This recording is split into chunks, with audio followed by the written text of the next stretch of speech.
Hakkari'nin ilk ve tek özel radyo istasyonu Hakkari'nin Sesi Radyosu'ndan herkese selamlar, sevgiler, sevgili dinleyenler.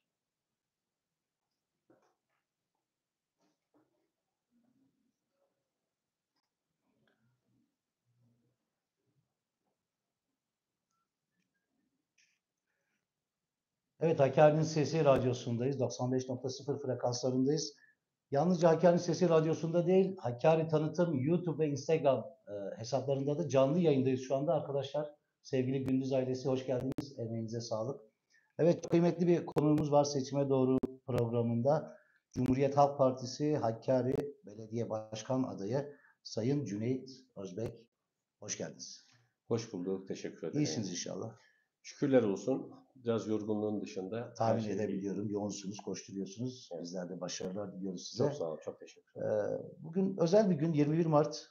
Nevroz. Özellikle Orta Doğu halklarının, Kürt halkının da özellikle benimsediği, özgürlükle, barışla, kardeşlikle ilişkilendirdiği özel bir gün. Nevruz'unuzu kutluyorum.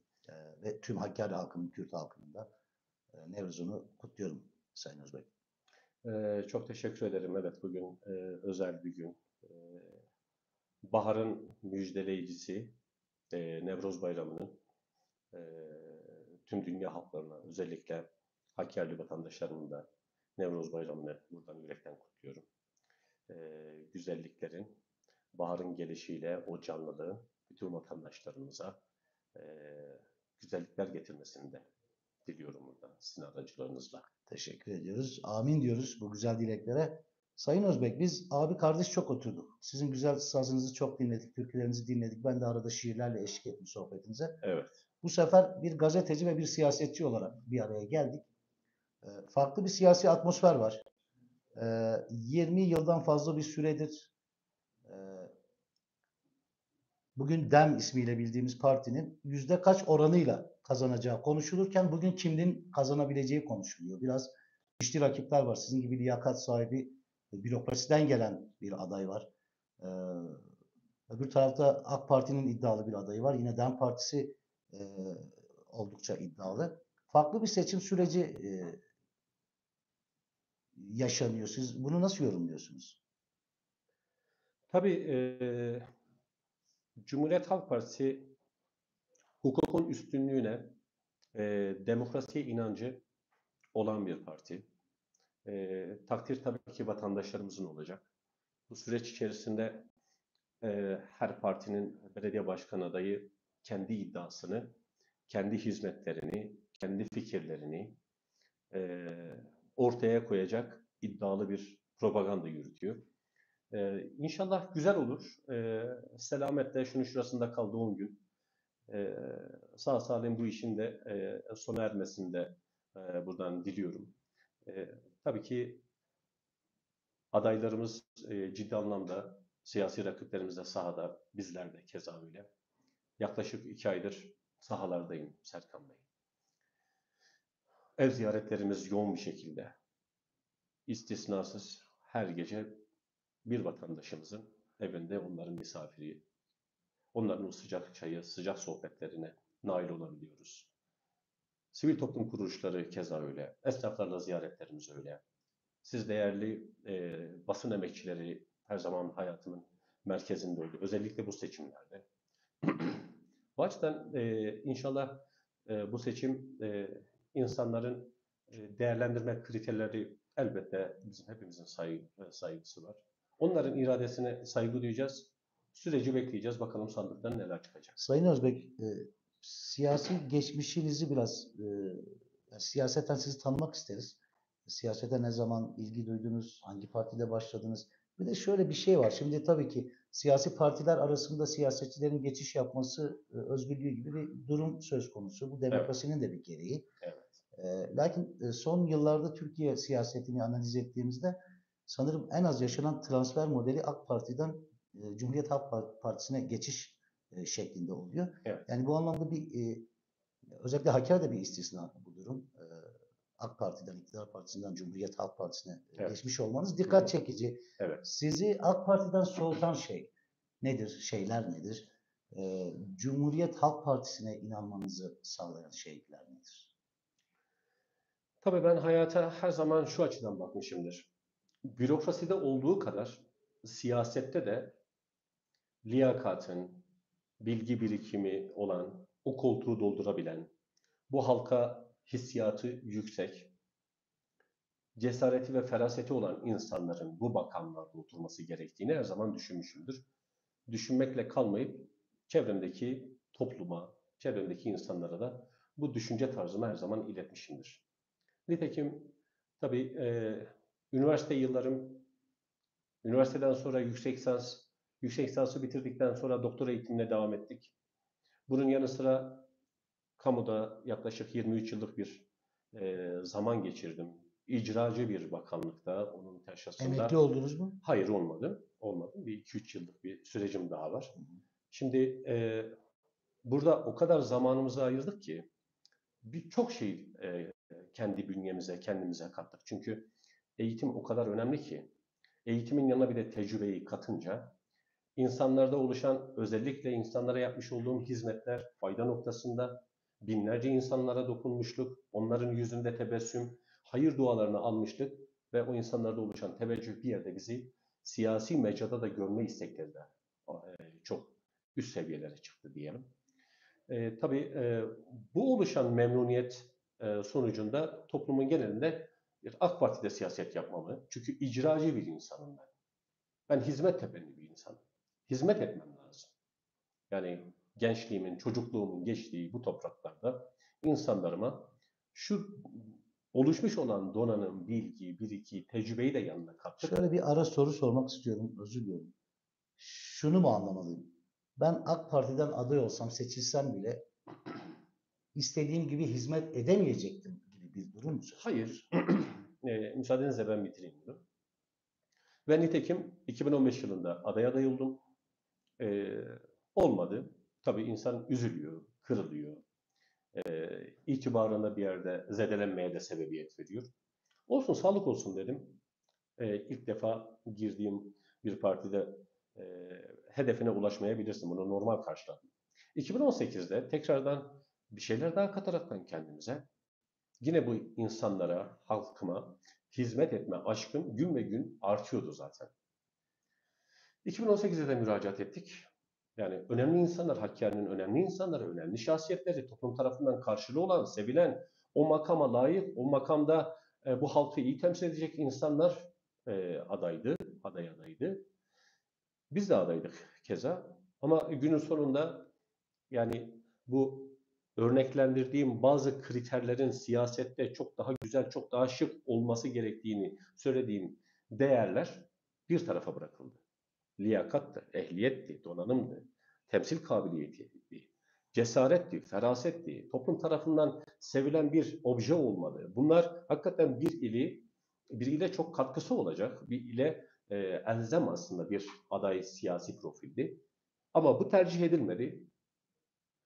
Bunun dışındaki bir insanın tercih edilmişliği, başta bende olmak üzere bütün adaylarımızda çok büyük bir rahatsızlık uyandırdı. Yani günün sonunda da şunu kendime söyledim. Yani AK Parti sana bir mesaj verdi aslında. İkidir giriyorsun.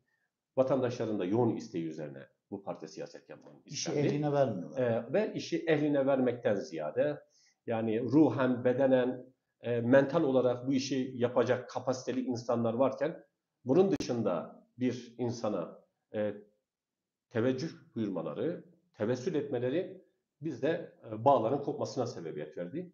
Hani AK Parti'nin bana vermiş olduğu mesajı ben çok iyi algıladım. 2018'den bu yana da artık o defteri ben kapattım. Cumhuriyet Halk Partisi aslında spontan gelişen bir olaydı. Çok istiyorum siyaset yapmayı ama böyle bir e, hayal kırıklığı da olduktan sonra belki siyaset yapmam diye düşünürken 2022 yılında bana Cumhuriyet Halk Partisi'nin Doğu Masası yetkililerinden Kastamonu Milletvekilimiz Sayın Hasan Baltacı Bir telefon geldi bana. Kendisini tanıttı. İşte Hasan Baltacı, Cüneyt Bey, Ankara'dan arıyoruz biz sizi. Biz Hakkari'ye geleceğiz. Sizinle görüşmek istiyoruz. Bir çayınızı kahvenizi içebilir miyiz? Söylemi üzerine. Ben de tabii ki tekliflerini kabul ettim. E, Arayacaklarını söylediler. Telefonu kapattık. Tabii bir şaşkınlık oluştu bende. Yani ana muhalefet partisinden bir insan beni arıyor. Önemli bir şahsiyet. Ve Bir siz o milletvekili. dönem AK Parti'de Değilim, hayır değilsiniz. değilim. Tamam. Yıl 2022, 22'nin sonları. Düşünebiliyor musunuz? Bu kadar mücadele etmişiz. AK Parti'de görüşmek istediğimiz, kendimizi ifade edeceğimiz, Hakkari'ye neler kazandıracağımız, aklımıza ne hayallerin, hangi projelerin olduğunu kendimizi anlatacağımız bir kanala dahi ulaşmazken ana muhalefet partisinden bir milletvekili bizden randevu istedi. Bizimle görüşmek isteyip hakikaten beni onur etti. Tabii ki 3 gün sonra Hakkari'ye geldiler. Sayın Milletvekilimizle beraber Eren Erdem de kendisine eşlik etti. Hakkari'de 2 saatlik bir görüşmemiz oldu. Çok şeylerden bahsettik. Hakkari'nin siyasal yapısı, sosyolojik yapısı, demografik yapısı, şu ana kadar bizim ailemizin gerçekliği, bunun yanı sıra önceki yıllarda siyasi tecrübelerimizi de ifade ettik. Tabii sonunda bana dedi ki Cüneyt Bey, bizim partimizde liyakat ve ehliyet, donanım, bilgi birikim her zaman ön plandadır. Biz sizin gibi insanlarla yol yürümek istiyoruz. Partimizde siyaset yapmanızı istiyoruz. Sizden ricamızdır. Ben de bu konuda bir düşünce zamanını istedim. Dedim ki bana biraz süre verin. Düşüneyim, istişare yapayım çevremdeki insanlarla. Beni bu makamlarda görmek isteyen insanları ben es geçemezdim. Kararlar sadece benim olmaması lazım. Bazen doğru bildiğiniz şeyler yanlış olabiliyor. Onlar da tabii anlayışla karşıladılar. Bir 15-20 günlük bir görüşmeler, istişareler sonucunda insanlar benden umudu olanlar, Hakkari'nin umudu olan insanlar şu kadar hizmetlerin üstüne en azından siyasal anlamda da durmamam gerektiğini, Cumhuriyet Halk Partisi'nin de çok müstesna, çok önemli bir parti olduğunu dile getirdikten sonra biz de kararımızı verdik, genel merkeze gittik. Üst mercide insanlarla görüşmelerimi yaptım. Tekliflerini kabul ettiğimi söyledim. Ve nitekim 2023 yılında da milletvekili adayı oldum. Ee, Burada da adaylık bana verilmedi. Ama partimin haklı yanları vardı. Saygı duydum partime. Cumhuriyet Halk Partisi'nin beni bu konuda hem teklif gelmesine rağmen değerlendirmemesinin temelinde yatan şeylerin çok doğru şeyler olduğunu gördüm, anladım da saygı duydum. Ama şunu yapmadım. Hakkari'ye geldim. Partimin yanında olduğumu söyledim. Hem genel başkanımıza hem de milletvekili adaylarının yanında olacağımı söyledim. Partime ihanet etmedim. Peki Başka bir partiye gidip de destek de vermedim. Bu bana yakışmazdı. Sayın Özbek İnsanın, şunu sormak istiyorum. insanın ilkeli bir duruşu olması lazım. Kesinlikle. Dik duruşu olması lazım. Siyaset de bunu gerektiriyordu. Evet, çok partiler arasındaki geçişleri ben de kabul etmiyorum ama bizim yaşadığımız olaylar ve bizim siyaset yapmayı istememizi isteyen binlerce insanın olması böyle bir teklife de seyircide kalamazdım. Belediye başkan adaylığınız kesinleştikten sonra önceki il başkanınızın istifa etmesi size kırgınlık hissettirdi mi? Yalnız hissettiniz mi? Ve tabii ki insan ister istemez üzülüyor. Bu süreç içerisinde nitekim bu teklifi bana getiren il başkanıydı. Bu süreçte ben onunla yol yürümek isterdim. Her sebep ne olursa olsun. Ama herkesin bir siyasi takdiri vardır, tercihi vardır. O yüzden ben de kendisine saygı duydum. Ha üzülmedik mi? Tabii ki üzülür insan ama bu üzüntü çok kısa sürdü. Bir an önce toparlanmamız gerekiyordu. Yeni bir yönetim kurdunuz. Yeni bir yönetimle beraber şu an sahalardayız. 2 aylık bir süredir yoğun bir şekilde bir çalışma devam ediyoruz. Evet. Şunu söylemek istiyorum. Kürt nüfusun yoğun olduğu bir bölgedesiniz. Evet. Hakkari'desiniz. Evet. Cumhuriyet Halk Partisi içerisinde de biraz çiçeği burnunda bir siyasetçi diyebiliriz sizin için. Evet. Yenisiniz. Evet. Ankara'ya gittiniz, genel merkeze gittiniz. Birçok siyasetçiyle Cumhuriyet Halk Partisi görüştünüz. Evet. Sizce CHP Kürtlere dokunabiliyor mu yeteri kadar? CHP'nin Kürtlerle arası nasıl? Kürtlerin CHP ile arası nasıl? Nasıl gözlüyorsunuz? Şimdi Serkan Bey, biz bu konuyu Sayın Genel Başkanımız Özgür Özel'le 2022 yılında yaklaşık 1 saatlik bir görüşmenin içerisinde bu konularda konuşuldu. E, Genel merkezimiz ve genel başkanımız da aslında bu konunun farkında. Ben buradaki gözlemlerimi, izlenimlerimi, aksaklıkları çok ziyadesiyle kendisine anlatma fırsatı buldum. Keza bu son süreçte de genel merkezde diyaloglarımızda genel başkan yardımcılarımız, parti meclisi, MKYK üyelerimizle biz bu konu görüşmeleri yaparken iktidar olmanın temelinde Doğu ve Güneydoğu Anadolu bölgesinden de çok güçlü çıkmanın da olduğunu defaatle dile getirdim. Evet, şahsen ben bile, parti yönetimimiz bile bu konudaki eleştirileri var. Haklı eleştirileri var. Ama bu dokunuşların çok ama çok daha fazla yapılması gerektiğini, ziyaretlerin genel merkez nezdinde başta Hakkari olmak üzere diğer Doğu illerindeki vatandaşlarımızla durmadan o insanların iyi gününde, kötü gününde yanlarında olmaları gerektiğini, çünkü Cumhuriyet Halk Partisi 100 yıllık bir partidir. Çok köklü bir partidir. Bu ülkeyi kuran Gazi Mustafa Kemal Atatürk'ün genel başkanlığını yaptığı, kurucu genel başkanlığını yapmış olduğu bir partidir. Halkın partisidir. Ama buradaki aksaklıkları ben dün nasıl söylediysem bugün de söylüyorum ve yarın da söylemeye devam edeceğim. Bunlar yapıcı eleştirilerdir. Çünkü şu an mevcutta kendi partisini gerek sosyal medyada gerekse ulusal kanallarda ciddi anlamda eleştirilere maruz kalan tek parti de Cumhuriyet Halk Partisi'dir. Diğer partilerde bunu asla göremezsiniz. Partiyi eleştiremezler. Ama bizim yazarlarımızla, çizerlerimizle, teknokratlarımızla, eski milletvekillerimizle bu konuyu çok rahat bir şekilde partimizi kameralar karşısında nezaket kuralları içerisinde eksikliklerini, noksanlıklarını söyleyebilen, hayata evrensel bakabilen sosyal demokrat bir partidir. Bu anlamda parti içi çekişmelerin de demokrasinin gereği olduğunu söyleyebiliriz. Kesinlikle. Zaten demokrasinin diğer adı bu değil midir? Şöyle devam edelim Sayın Özbek. Malumunuz bir haftadır sessiz olan ortamlar biraz kızıştı. Biraz hareketlendi, sesler yükseldi. Rakibiniz olan diğer iki siyasi parti, DEM Parti ve AK Parti arasında Evet. çok ciddi bir karalama kampanyası başladı. Karşılıklı suçlamalar Evet. başladı. Sesler yükseldi. Her gün neredeyse bir partinin bir basın açıklamasını okuyoruz. Yani şu ana kadar devam eden proje eksenli, yatırım eksenli siyaset anlayışını yitirdik Hakkari'de. Evet. Partiler birbirlerini suçlamaya başladı. Evet. Sizi sessizlikle takip ettiğinizi görüyoruz bu süreci sizin. Nasıl yorumluyorsunuz? Nasıl gözlüyorsunuz? Sesler yükseldi, kılıçlar çekildi diyelim hatta. Gergin bir ortam var bir haftadır. Siz bir siyasetçi olarak bu durumu nasıl gözlüyorsunuz? Şimdi tabii ki bu siyasi iklimde bu yaşanan olayları seyrediyorum ama üzülerek seyrediyorum. Ben bugüne kadar ilkeli ve şeffaf bir siyasi propaganda üretiyorum. Benim için diğer partideki siyasi partinin, rakiplerimin ne söylediği, ne yaptığı beni çok fazla ilgilendirmiyor. Çünkü ben ilgilendirir. Benim yapmış olduğum, yapacaklarım, aklımın içinden geçen hayallerim, fikirlerim, projelerimle ben binlerce, on binlerce insana ulaşma fırsatı bulmuşum.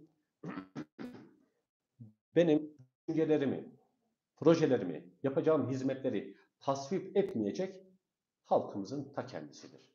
Nitekim oradaki o tepkiyi orada verecek o insanlardır. Siyasi liderler değildir. Siyasi adaylar değildir. Herkesin gözü önünde zaten bu işler cereyan ediyor. Adalet ve Kalkınma Partisi kendi seçim propagandasını yapıyor. DEM Parti de keza öyle. Şimdi ben onların yaptığının doğru ve yanlış olduğunu ben söylemesem hiçbir mana ifade Türkiye etmeyecek. siyasetini ele aldığınızda... Bunu doğru bulmuyorum. Bunu doğru bulmuyorum. Çünkü nihayette biz bir şekilde akrabayız. Geçtiğimiz büyük bir ailedir. Biz bu seçecek geleceğiz. Ellerimizi tutup halay çekeceğiz. Taziyelerimizde aynı eee mezarda beraber Fatiha okuyacağız. Eee şu yanlış ve buna karşı bir tutumun sertleşmesi. Siyasi nezaket benim her zaman hayatımın merkezinde olmuştur. Adayların ne yaptığı, onları karalamak, lekelemek, bunlar çok doğru değil. Hele hele Şimdi Hakkari şöyle kültürü gibi bir Türkiye yerde bunu doğru siyasetini bulmuyorum. bir değerlendirdiğimiz zaman Türkiye siyasetinin şöyle bir şey var aslında. Ee, Mevcut durumda iki güçlü siyasi parti birbirini karalıyor, suçluyor. Siz de diğer aday olarak, Evet. iddia sahibi olarak bunlardan istifade etmem diyorsunuz. Bu birbirlerini suçlamalarından istifade etmem, böyle siyaset yapmam Hayır, diyorsunuz. hayır. Bundan bir Fazla mı beyefendisiniz Cüneyt Bey? ya zaten ben hani yapı Türkiye olarak siyasetini özellikle göz önüne aldığımızda biraz bu siyaset için fazla beyefendi gördüm ben sizi. ya bir tansiyonu yükseltici böyle sert üst telden konuşmaların hakikaten ne bize ne bu Hakkari halkına hiçbir fayda sağlamayacağını biliyorum. Ben yapı olarak da böyle bir insanım. Hayatı tevazu makamında yaşarım. Ama şu ana kadar edindiğim bilgiler, birikimler, tecrübeleri şu kadim halka, şu özellikle işsiz, umudunu yitirmiş insanlara, gençlerimize nasıl faydalı olabilirimin mücadelesini veriyorum. Mesela benim şahıslarla benim bir işim olamaz. Şu anlamda yani sataşma noktasında bundan bir rant devşirme, efendime söyleyeyim bunu kendime bir siyasi malzeme yapmak asla aklımın ucundan geçmez.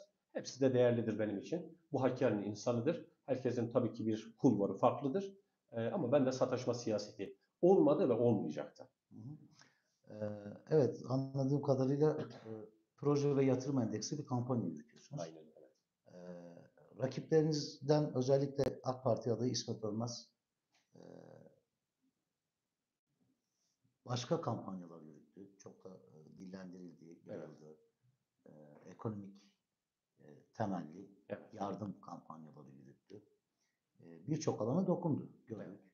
E, Bu kampanyayı nasıl değerlendiriyorsunuz? Şimdi Serkan Bey, az önce de söylediğim gibi her siyasi partinin belediye başkan adayının kendince doğru bulduğu bir siyasi kampanya vardır. Siyasi bir duruş vardır. Hamleleri vardır. Ona göre doğrudur. Belki bana göre yanlıştır. Belki diğerine göre doğrudur. O yüzden ben başka bir siyasi partinin belediye başkan adayıyım. O yüzden hem DEM Partisi olsun hem Adalet ve Kalkınma Partisi'nin belediye başkanı adayının yaptıkları, çalışmaları bunun takdirini halk verecek. İnsanların ben yüreğine, kalbine girmeyi düşünüyorum. Bugüne kadar da girdiğimin de farkındayım. Onların kalbine temas ediyorum. Söylemlerimle, uslubumla, adabımla, şuraya koyduklarımızla şu seçim sürecini selametle götürüp başka adayların yapmış olduğu propaganda onların doğrusudur. Yani bu zamanda doğrunun tek bir adresi yoktur. Bunun da takdirini sandığa gidecek vatandaşlarımız iradelerini o konuda göstereceklerdir. Ev ziyaretlerinde bulunuyoruz Evet, dediniz. evet. E, Halka yeterince ulaşabildiniz mi? Bir de ulaşabildiğiniz kesimlerde neler gördünüz? Bizim belki basın olarak göremediğimiz ya da belki başka siyasetçilerin göremediği. Dikkatinizi çeken özel hususlar var mı? Ve genel tepkiler nasıl? Şöyle arz edeyim. Çağımız dijital çağ. Sosyal medyanın, sosyal medya araçlarının çok ama çok etkili olduğu bir çağ yaşıyoruz. Tabii ki önceliğim sosyal medya. Çünkü ben şu ana kadar 400'ün üzerinde bir ev ziyareti oldu. Çok büyük bir rakamdır. 2 aylık bir seçim süreci kampanyasını yürütüyorum. Gecenin 12'sinde birinde eve geliyorum. Çocuklarım beni göremiyor. Baba seni göremiyoruz. Fedakarlık istedim onlardan. Sabahın erken vakitlerinde onlar okula gidiyor. Ben tekrardan başlıyorum. Çalışmaya gündüz de yoğun. Gecesi de keza yoğunuz.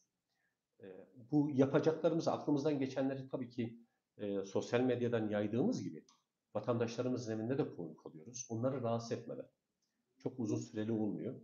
Ama inanın yoksulluğun, fakirliğin bu kadar derin olduğunu, bu kadar makasın açıldığını bu seçim sürecinde ben gördüm. Çok üzülüyorum. Çok üzüldüm. İnsan kahroluyor. Derin bir yoksulluk gördünüz. Derin bir yoksulluk var. Çünkü zenginin çok zengin, fakirin de çok daha fakir olduğu bir dönemdeyiz. Orta gelirli insanlar da artık fakirleşti. İlimizin %70'i, 75'i yaşayan vatandaşlarımız açlık sınırının altında bir ücretle yaşama tutunuyorlar. Bu çok üzüntü verici.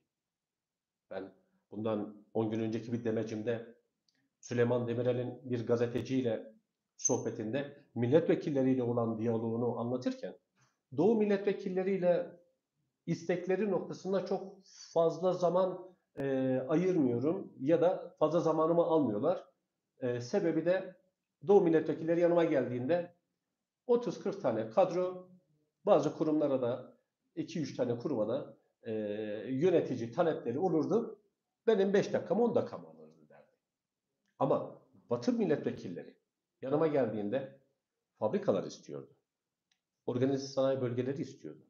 Köprüler, viyadükler, otoyollar, barajlar istiyordu. Tarımsal anlamda kalkınma gerektiren ve diğer alanlarda da ithalat ve ihracatı önceleyen büyük devasa projelerle yanıma geliyordu. Mecburen benim zamanımı çok alıyordu ve onları da memnun etmek zorundaydım. Şimdi düşünebiliyor musunuz? Yani birey eksenli bir siyasetin ilimize ve bölge insana nasıl büyük tahribatlar yarattığını biz buradaki demeçlerden anlayabiliyoruz. Ve bu düşünce tarzı halen şu ana kadar süregelmiş. Halen Hakkari'de eser siyaseti yok. Sayın Cumhurbaşkanı 2000 geçici iş sözü verdi. Evet, Çünkü dediğiniz gibi evet daha önceki siyasetçilerimiz meclisten, Ankara'dan 5-10 tane kadro isteme geleneğini bugünlere kadar sürdürdü. evet. Dolayısıyla Cumhurbaşkanımız da gelip bize vereceği büyük müjdeyi biz beklerken Sayın Cumhurbaşkanı İşkur üzerinden 2000 e, istihdam sözü Evet. verdi. Bu da bu geleneğin bir ürünü olsa gerek o vardı. Yani şimdi düşünebiliyor musunuz? Ben mitingi de takip ettim, baktım, gelişmelere baktım. Ben buradan ufacık da bir eleştirim vatandaşlarıma olacak. Hı hı. Şöyle ki, ben o alanda elinde pankartları, dövizleri üzerinde şu yazılsaydı. Sayın Cumhurbaşkanım, fabrikalar istiyoruz. İlimizde bir fabrika yok. Sınır ticaretinin Bacası güçlenmesini istiyoruz. Tabii 2 tane ülkeye komşuyuz, Irak ve İran'a. 4 tane kapımız var. Kapılarımızı açın Sayın Cumhurbaşkanım demelerini isterdim.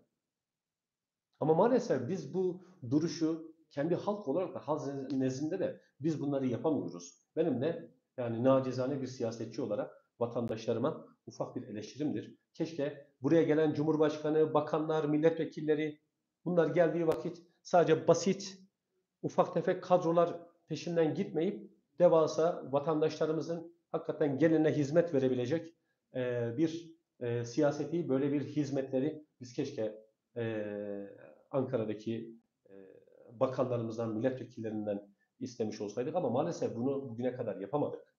Bunu yapamadık. O yüzden birey eksenli siyaset bize çok ama çok büyük kayıplar verdi. Yazık olmuş ilimize.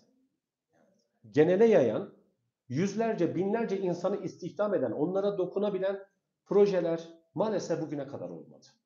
O yüzden biz Cumhuriyet Halk Partisi olarak halkçı belediyecilik, sosyal ve çağdaş bir belediyeciliğin içerisindeki temel mantık aslında insanları ötekileştirmeden, ayrıştırmadan, hangi partiden olursa olsun insan temelli, vatandaş temelli bu insanlara dokunmanın amacı ve gayesi içerisinde olacak. İnsanı yaşat ki devlet yaşasın zihniyeti var bizde. İnsanı yaşat ki devlet yaşasın. Sayın Özbek, tabii ki bir siyasetçi olarak aday olduğunuz bölgede herkesten oy isteme ve bekleme hakkınız var ama özellikle seslenmek istediğiniz bir kesim var mı? Yani özellikle oy talep ettiğiniz. Mesela ey öğrenciler ben sizin için bir fırsatım ya da ey kadınlar özellikle dokunmak istediğiniz bir kesim var mı Hakkari'de? Şu süreç içerisinde bayanların da bulunduğu, özellikle işlerinde bulunan bayan kardeşlerimize ve ev ziyaretlerimizde de keza onlarla da diyaloglar kurduk.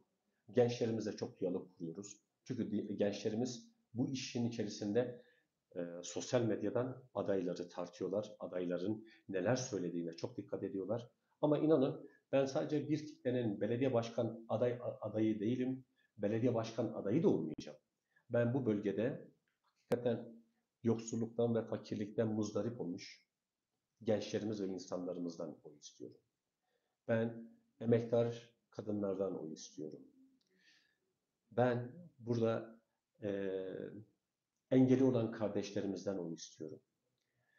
Umudunu yitirmiş, metropollere gitmek zorunda kalan, bunun haricinde Avrupalarda umudunu arayan gençlerimizden oy istiyorum. Ben 10.000 TL ile yaşama sarılan, yaşama tutulan emeklerimizden oy istiyorum. Yani bütün kitle benim için çok önem arz ediyor. Çünkü hakikaten çok zor bir süreç yaşıyoruz. Benim sadece bir kitleden ziyade halkçı partiyiz. Halkın tamamına dokunur projelerimiz var. Onları da içine kattık. Projelerinize geçelim mi? Tabii ki nasıl Ben isterseniz. merak ediyorum. Başkan seçilmeniz durumunda Evet. neler yapmayı düşünüyorsunuz istihdam alanında? Serkan Bey, ben adaylığım açıklandığı günün ertesi günü Hakkari'deki belediye başkanlığı seçimlerinde ilk projelerini açıklayan adayım. İlk gün ben açıkladım. Ve bunları ayrıntılı bir şekilde anlattım. Hani bir yerde dil kemiksizler, her şeyi söyler düşüncesiyle gitmedim. İnanmadığım şeyi söylemedim. Sayın Başkan, arşiv unutmaz. Evet, Şu an alacağımız vaatler kayıt altında. elbette, elbette. Hayırlısı olsun. Sözünü verdiğim ve ileride tutmayacağım vaatleri de vermedim. Burada kısaca size böyle bir üzerinden geçmek istiyorum. Buyurun. Musluklardan her gün temiz ve her gün suyun akmasını sağlayacağız. Her gün ve temiz suyun akmasını sağlayacağız. Kesintisiz. Otluca Organize Sanayi Bölgesi'nde yün iplik tekstil fabrikası ve un fabrikası yapılarak 2500 gencimize istihdam alanı yaratacağız. Alınan karın sonuçlarının neticesinde riskli binalara yönelik kentsel dönüşüm desteği de sağlayacağız. İlkokul çağında bulunan çocuklarımıza eğitim süresi boyunca her gün süt dağıtımını gerçekleştireceğiz. Bölgenin turizm potansiyelini arttırmak, yerli ve yabancı turistin ilimize gelmesini sağlayacak festivalleri ve organizasyonları düzenleyeceğiz. Ayrıca gelen turistlerin konaklayacağı turistik yapılar, konaklama alanları yapacağız. Bunlardan bir tanesini sizlere açıklamıştım sosyal medya üzerinden. İlk planda Mergabüten Kayak Merkezi'nin kuzey yamaçlarına 100 adet bungalov evler yapacağız. Yani bunların görselliği ve bunların batıdaki insanlarımıza tanıtımıyla biz burada şu turistleri, yerli ve yabancı turistleri çekebileceğiz. Öyle bir yatırım Avrupa'dan da insan çeker. Kesinlikle. Dünyadan da çok yani turist biz burada çeker. sadece büyükşehir belediyelerinin desteğinden ziyade kalkınma ajanslarımız var. İPART, TKDK, DAKA, DAP, Avrupa Birliği fonlarından bu destekler, bu projeler sübvanse ediliyor. Ben projelerin içerisinden gelen bir insanım. Neyin nereden geldiğini ve bunların içerisinde çok yoğun zaman sarf etmiş bir insanım. Sayın Başkan, şimdi iktidar partisi değilsiniz. Evet. İktidar partisi 20 yıldır birinci deprem bölgesi olan Hakkari'ye herhangi bir kentsel dönüşüm yatırımı yapmadı Evet. ya da yapamadı. Evet. Siz hangi kaynakla kentsel dönüşüm yapacaksınız? Projelerin bittikten sonra ben ona size Tamam, cevap vereyim tamam. isterseniz. İlimizin mahallelerinde her hafta halkın ucuz sebze ve meyve ihtiyacının karşılanacağı semt pazarları kurulacak. Yoğun bir şekilde köylerimizde, kırsal köylerimizde organik ürünler yetiştiriliyor.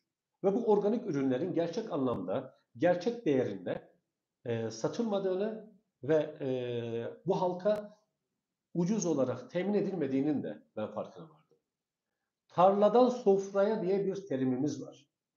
Vatandaşımız orada ürettikçe her hafta 2 gün boyunca salı ve perşembe pazarları, semt pazarları kurulacak. Vatandaş bizzatihi gelecek, onlara bütün donatılarla, bütün çadırları, oradaki sunum yapılacak masaları vesairelerini ben oluşturacağım.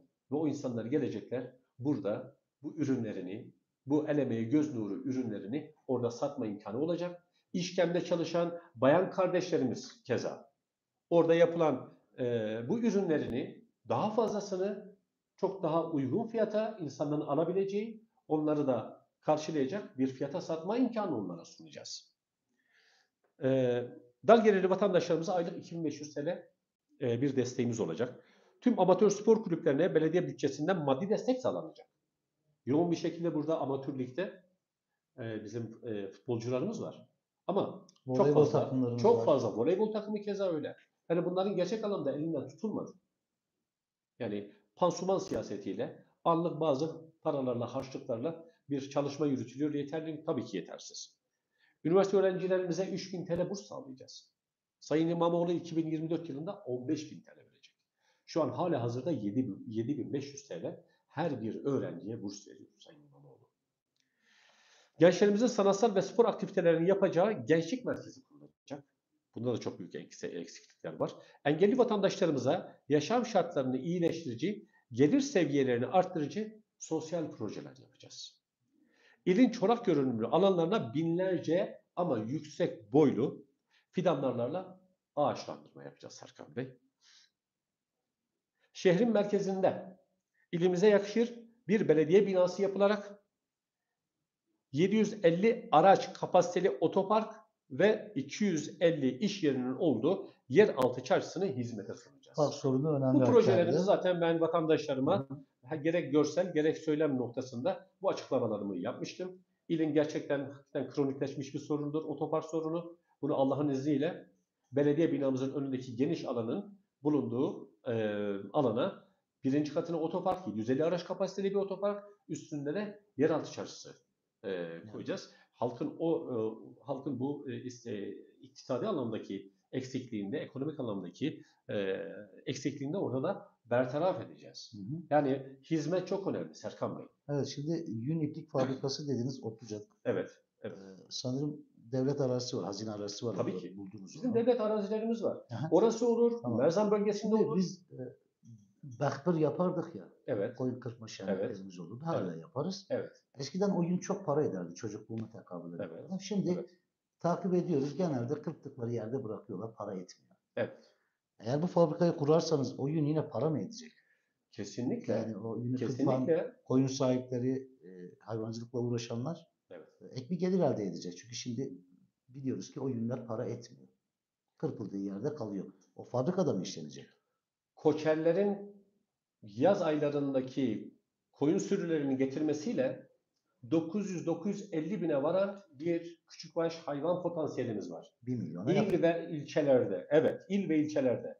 Ve bunlar on binlerce ton yün şu an yakılıyor para etmediği için. Evet. Biz burada fabrikalar kurmasak Kaç üretim istihdam olmayacak. düşünüyorsunuz? Yani Efendim? kapasitesine, yün fabrikasına. Bin Kaç kişilik, kişi? bin Bin kişi kişi, istihdam tabii edecek. 1000 kişi istihdam edeceğiz ama biz kırsaldaki insanların da bu ekonominin içerisinde bir halka olacak. Onlar da nihayette bu çalışmayı yapacaklar. Onlar da bir gelir elde edecekler. Bakın siz bu bölgede fabrikaları kurmazsanız üretim artmaz, üretim olmaz. Üretim olmazsa istihdam olmaz. İstihdam da olmazsa işsizlikte herhangi bir çare bulamamıştık ortaya çıkacak. O yüzden biz üretim alanlarını biz fabrikalarla şahlandıracağız. Ve biz bu kadar alımları yaparken bunun altını çizerek söylüyorum. Cumhuriyet Halk Partisi'ne git, üyelik yap, ondan sonra sana bu işi vereceğiz veya sana bu kadroyu vereceğiz diyecek bir siyasetçi olmayacağım Serkan. Çünkü ben hayata evrensel bakabilen sosyal demokrat bir insanım. Ötekileştirme bizde yoktur. Buyurun. Şimdi kentsel dönüşüm önemli bir konu. Evet. Birinci derece deprem bölgesi. 2005'te, Evet. 25 Ocak 2005'te yaklaşık 20 yıl önce Evet. kötü bir deprem atlattık. Evet. Hep beraber sıkıntılar çektik. Eksi 20 derecelerde. Evet. Soğukta dışarıda, çadırda kaldık. Evet. 20 yıldır böyle bir risk içerisinde olduğumuzu biliyoruz. İktidar da biliyor. Evet. Hiçbir şey yapmadı kentsel dönüşüm anlamında. Evet. Çok da önemli bir şey değil aslında. Hakkari'yi düşündüğümüzde İstanbul'un bir ilçesinin bir semti gibi bir şey yani. Evet. Bir mahalle gibi bir şey düşünebilirsiniz. Şimdi iktidar partisi yapmadı ya da yapamadı. Evet. Ama siz yapacak olursanız büyük bir külfet bu. Evet. Bunu nasıl başarmayı düşünüyorsunuz? Hangi finans kaynağıyla? Şimdi tabii ki şöyle arz edeyim. Burada karot örneklerini şu an alım aşamasına girdiler. Sağ olsun çok değerli buluyorum. Çok verimli de buluyorum. Sayın Valimiz Ali Çelik Bey bir çalışma başlattı. Hakkari merkezinde bütün binalarda bir karot çalışması alınacak. Bu karot sonuçları neticesinde kaç tane binanın acilen yıkılması gerektiği rakamları o zaman netleşecek. Şimdi bakınız, bu kentsel dönüşüm olayı tabii bir kanun nezdinde gerçekleşiyor. Sadece belediyenin de yapabileceği bir iş değil sanırım. Tabii ki değil. Bir kanun nezdinde Çevre Şehircilik Bakanlığı tarafından bu kanunla resmileşmiştir. Ve bu anlamda siz buraya vatandaşlarımızın bu sıkıntısını en az bir meblağıyla çözebilmenin çabası içerisinde olacaksınız.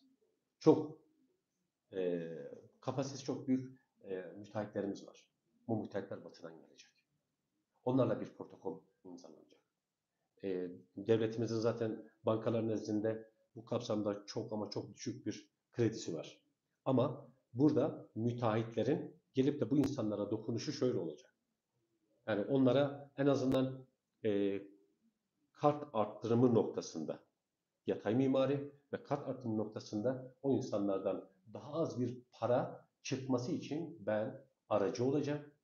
Yani eğer 1 liraysa bunu yarısına, 2 liraysa bunun yarısına bitirmeni, tabii ki vatandaşlarımız da bu taşın altına elini koyacaklar. Bu şekliyle çok etkili dokunuşlarımız ve bu insanları buraya getirip bu etap etap, özellikle Teksel bölgesi, Bağlar bölgesi ve Keklikpınar bölgesinde Çok ciddi riskli anlamda bir bölgeler. risk var. Ve o konuda da bizim faydalarımız olacak. Bunu ileriki süreçte size anlatacağım. Hı hı. Evet, şimdi 2500 TL maddi durumu iyi olmayan vatandaşlara destekten söz ettiniz. Evet. Burstan da söz ettiniz. Evet. Aslında ben bir hafta 10 gün önce biz program için sanırım görüşmüştük. Sizinle Evet. kararlaştırmıştık. Evet. Ben size şöyle bir şey soracak, hatta bir şey hem teklif edecek hem rica edecektim. O da Evet. şuydu. Sayın Başkan diyecektim. Daha önceki programlarda İstanbul ve Ankara Büyükşehir Belediye başkanlıkları olmak üzere Evet. CHP'nin yönettiği belediyelerden, özellikle büyükşehir belediyelerinden yardım alacağınızı söylemiştiniz. Evet. Sizden şunu isteyecektim. Sayın Başkan, bir İmamoğlu ve Yavaş başkanlarla görüşseniz de bir miting alanından, bir televizyondan Hakkari'ye bir selam gönderseler Evet. diyecektim size. Hı hı. Biz bir araya gelmeden önce siz İstanbul'a gittiniz Sayın İmamoğlu'yla. Hem bazı miting, etkinliklere, açılışlara katıldınız, hem 2000 değerlendirmelerde bulundunuz. Evet. İmamoğlu da. Sevgili Can, arkadaşlar Cüneyt Başkan ve İmamoğlu Başkan'ın videosunu bir telefondan hazırlayabilir mi? Biz buradan bir kısaca onu da sunalım. Sayın İmamoğlu sizin yanınızda Hakkari'ye selam gönderdi. Yalnız değilsiniz dedi. Evet. Cüneyt Bey'i destekleyin, biz de sizinleyiz dedi. Evet. Yüz milyarlarca liralık devasa bir bütçesi olan bir belediyenin Evet. Hakkari'yi destekleyecek olması eğer Evet. sizin seçiminiz durumunda Hı hı. önemli. Evet. Önce videomuzu bir isterseniz kısaca, zaten bir Reels videosu. Şimdi ses evet. Size selam iletin. Hakkari'ye selamlar İstanbul'dan. Bugün açılışımıza katılan Cüneyt Özbek Başkanımızla size selam iletiyoruz. Kendisi bir mühendis olarak Hakkari'ye odaklı güzel çalışmalarını yapmış.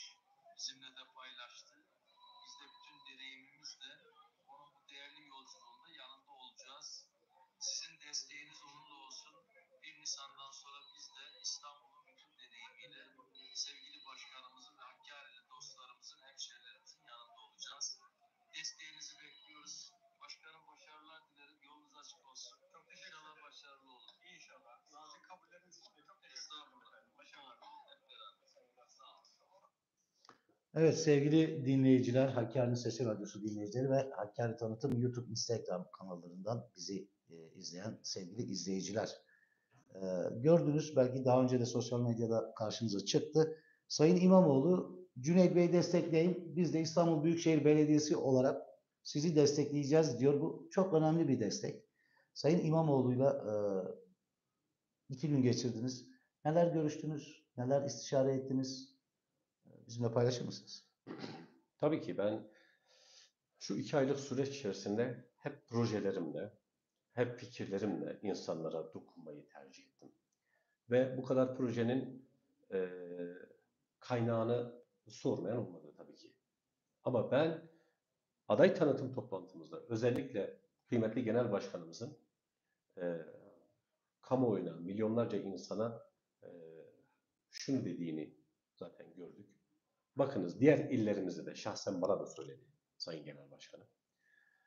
Mevcut elimizdeki belediye başkanlarının dışında hangi ilimizde Cumhuriyet Halk Partisi belediye başkanı eğer olursa bir adayımız biz kardeş belediyecilik protokolüyle oralara dokunacağız. Gerçek anlamdaki dokunuşları, oranın projelerini, orayı gerek istihdam anlamında, gerek sosyo-kültürel anlamda da kalkındıracak bütün altyapı ve maddi katkıyı biz bu büyük şehirlerimizden karşılayacağız demişti. Şimdi tabii ki ben bu projeleri anlatırken gerek sosyal medyada gerek ikili ilişkilerimde bunları dile getiriyordum. Ama bir gün şöyle kendi kendime şunu dedim. Ya şimdi ben bunları söylerken belki bazı insanlarda kuşkular oluşmuş olabilir. Yani evet siyasettir. Her siyasetçi ağzına geleni söyleyecektir. Dil kemiksizdir nihayet eder. Benim bir şeyin ispatını da yapmam lazım. Benim İmamoğlu'yla görüşmem lazım. Tabii bu süreç o kadar yoğun bir süreç ki 16 milyonun yaşadığı bir ilin belediye başkanı olan ve halen belediye başkanı adayı olan bir insanla görüşmek o kadar kolay değil. Siz de kabul edersiniz. Ama azmettim. Çünkü ben halkım için oraya gitmem lazım. Ben kendi halkımın selamlarını götürmem lazımdı. Benim bu Hakkari'yi kalkındırmam için elimdeki bu projelerin kaynağı noktasında desteği bu zat tarafından da bana söylenmesi ve halkımızın da bunu görmesi, bunu duyması gerekiyordu. Ve ben bunu azmettim. Bir zaman kaybetmeden bir randevu trafiğine girdik. Sağ olsun 3-4 gün sonra Sayın Belediye Başkanımız Ekrem İmamoğlu randevumu kabul etti. Buyursun gelsin dedi. Atladık gittik İstanbul'a. Sayın İmamoğlu'yla çok güzel bazı açılışlar yaptık. Tabii ki kendisi durmuyor. Her dakikası, her saniyesi çok değerli. 45 dakikalık bir görüşmemiz oldu Sayın İmamoğlu'yla. Hakkari halkımın selamlarını gönderdim. Elimde şu ana kadar yapmış olduğum insanlara, kamuoyuna anlattığım projeleri anlattım. Çok memnun oldu. Cüneyt Bey, bunlardan daha fazlasını yapacağız dedi. Yani bunlar evet önemli ama bunlardan çok daha fazlasını Hani yavaş da yapacağız. görüşebildiniz. Ona da geleceğim. Ve nitekim bana şunu dedi.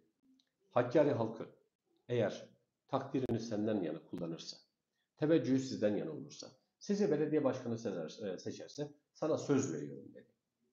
Bir hafta içinde ve bir haftalığına bürokratlarımı Hakkari'ye göndereceğim. Büyükşehir'de görev alan bürokratlarımı Hakkari'ye göndereceğim.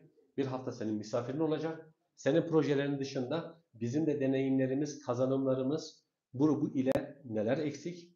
Bunları da masaya yatırıp kısa, orta ve uzun vadede Hakkari'yi el birliğiyle kaldıracağız. Bunun tam desteğini ben sana sunacağım dedi. Sana söz veriyorum dedi. Ya tabii ki bu benim için çok memnuniyet uyandıran bir olaydı.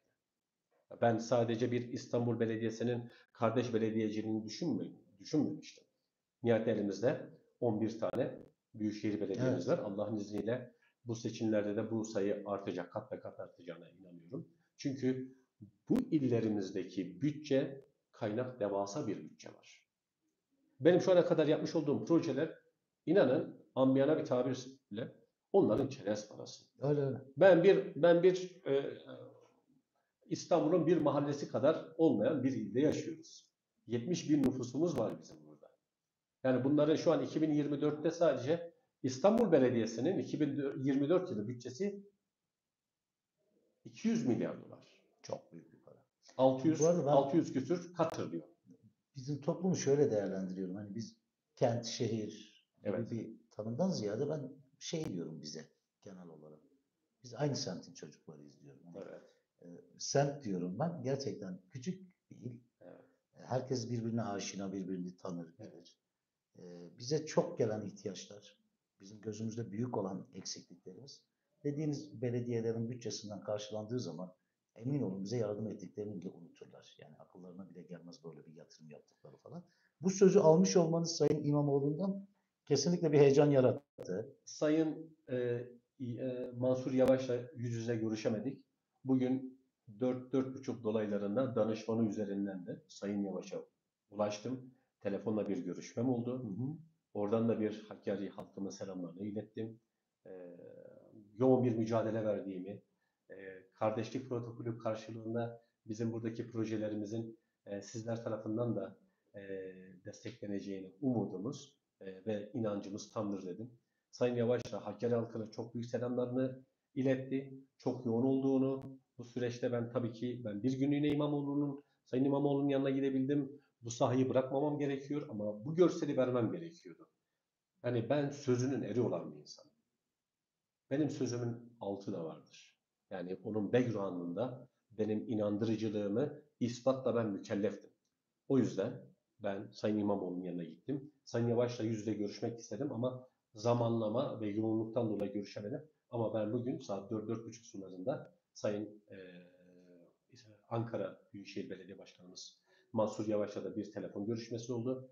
Cüneyt Bey, elimizden gelen neyse onun fazlasını da senin için yaparız. Sosyal belediyeciliği inşallah Hakkari halkı da bu düzlemde, bu mantık çerçevesinde eğer bakarsa biz burada Ankara'da neler yapıyoruz?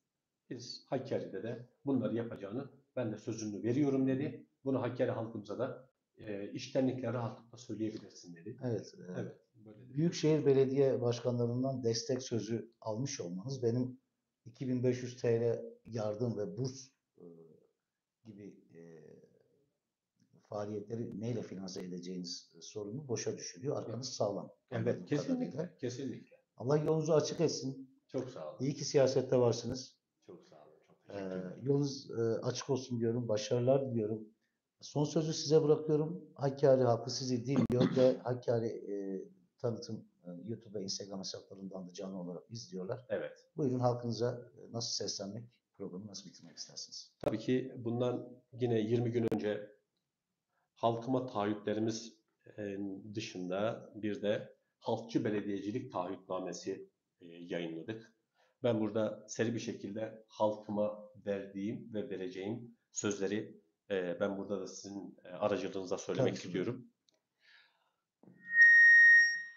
Atatürk devrimlerine, Cumhuriyetimizin kuruluş değerlerine ve evrensel insan hakları ilkelerine bağlı kalacağıma, hukukun üstünlüğünü ve anayasaya daim savunacağıma, çalışkan, dürüst ve adil olacağıma, liyakattan taviz vermeyeceğime, siyasi ayrımcılık veya kayırmacılık yapmaksızın halkın yanında halkla iç içe çalışacağıma, şehrimin imkanlarının ve gelirlerinin adil ve halkça bölüştürülmesini, her yurttaşımızın belediye hizmetlerinden eşit şekilde yararlanmasını sağlayacağıma, kişisel çıkarlara ve ranta karşı kamu yararının her şeyin üstünde tutacağıma, vatandaşlarımızın cinsiyet, etnik köken, dini inanç, siyasi görüş, sosyal sınıf gibi farklılıklar nedeniyle dışlanmasına izin vermeyeceğime, istihdam, yatırımlar ve sosyal politika başta olmak üzere tüm belediye hizmetlerinde cinsiyet eşitliğini temel alacağıma,